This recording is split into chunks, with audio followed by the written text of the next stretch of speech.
மகனே கண்மணியே கோட்டை அமைக்கணும்னு சொன்னதுல தப்புல சரிதான் சரிதான் எப்படியா இருந்தாலும் நமக்கு இருக்கிறதுக்கு ஒரு வீடு வேணும் இல்லையா? ஆமா என்னைக்கு இருந்தாலும் ஆனா வீடு கட்டுறதுங்கிறது ஏற்பட்ட காரியம் கிடையாது. எந்த இடத்துல ஆமா எந்த நேரத்துல வேலையை ஆரம்பிக்கணும்னு ஒரு இது இருக்கு. ஆமா உலகத்திலேயே ஒரு மனுஷனுக்கு மூணு மட்டும் வாச்சிட்டு வை. ஆமா அந்த மனுஷன் வளர்ச்சி அடைஞ்சு போறது யாராலையும் தடுக்க முடியாது. அது என்னலாமா? என்னதையா? ஒண்ணு மன வாய்க்கணும், இன்னொன்னு மனைவி வாய்க்கணும், மூணாவதா மாடு வாய்க்கணும்.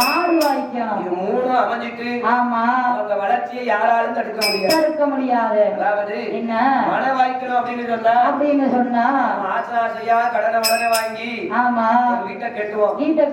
வீட்டை கட்டி பால் காய்ச்சின நேரத்துல அந்த வீட்டுக்குள்ள போயிருப்போம். ஆமா